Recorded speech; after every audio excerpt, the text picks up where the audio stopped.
One water race for me personally is just a huge endurance challenge, mentally, physically.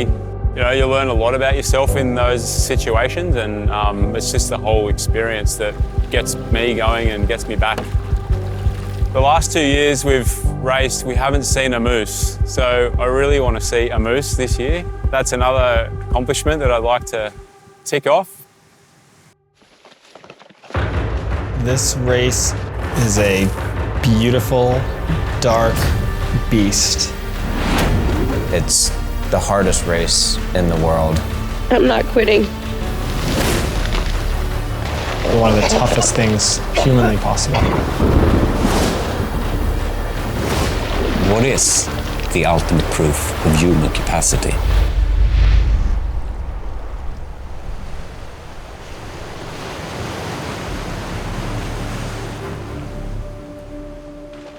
So one of the unique things with One Water Race and having the claim to be the toughest race in the world, there's so many elements that are added together that make it a race that's capable of taking that claim.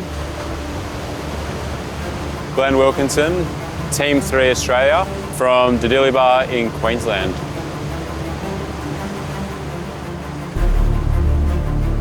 There's the distance that potentially is too long to go without sleep, but too short to really warrant a big sleep. So it's a fine line how you juggle and manage that rest element of the race.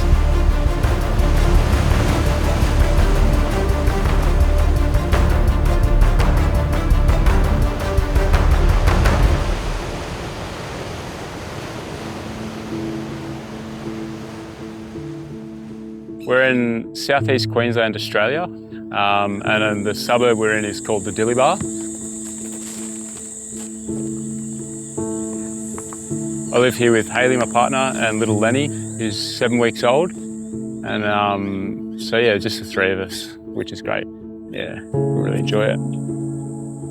Got the veggies and the chooks and the bees and a bit of room. So yeah, it's a good place and keeps us pretty busy.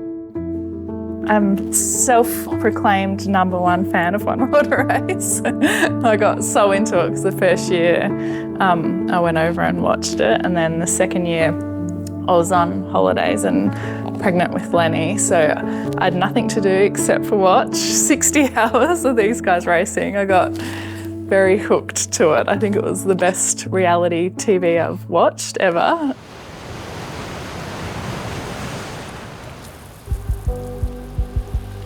Typical day would be train before work, and then a quick swim in the ocean. Then we'll have coffee and chat, and then head off to work. Work till 4, 5, 6 o'clock, and then try and do a training session after work, and then go home, have some dinner, and head to bed. So One Water Race is designed to be the ultimate proof of human capacity.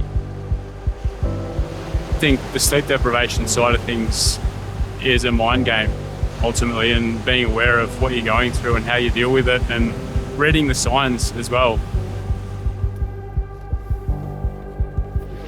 Our first year, we did plan to sleep and didn't end up sleeping. You fucking done it though, haven't you? How's your longest swim ever, Rob? Just did 6.3 kilometres. It's good to see, eh? I think I'm just seasick. Oh yeah, you probably are. And then the second year we did have a sleep, but not for long, because you do risk either not making the finish line with the 65-hour cutoff, or having a team get 8 hours ahead of you. Here we are, about to take it on. All right, shoes, pool boy, paddles. Get it all sorted now before you run off. I describe Danziger Gut as this, it just looks like a straight swim. There's a headland in the distance and it looks so close, and you get in the water and you swim for an hour and it looks the same as when you started an hour ago.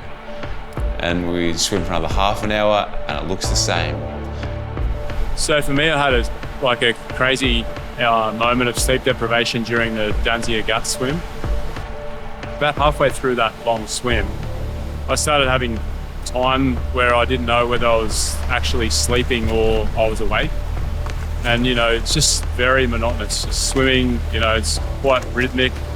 The body's rolling and you're in this, you know, this methodical state. And you start to, like, I certainly question whether I was sleeping or I was actually awake in periods of that. Look at that wave. Then you'd hear Julian chirping away at us in the boat and you'd sort of, oh yeah, I'm still with it. But yeah, that certainly for me, that was a challenge to work through that. Woo! You did it! Yes!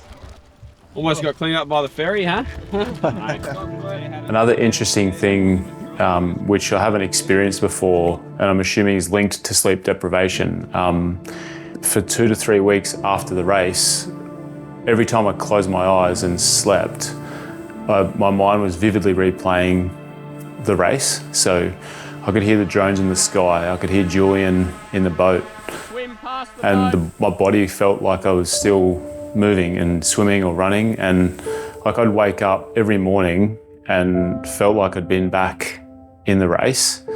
I'd never really had that before, but again, you know, that's 60 hours without sleep. It's not something you do all the time.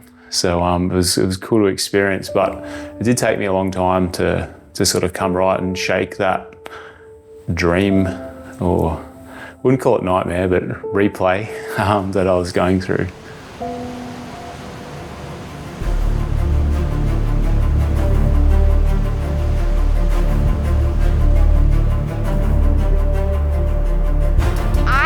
I do one water because it's the first race in a long time that genuinely terrifies me.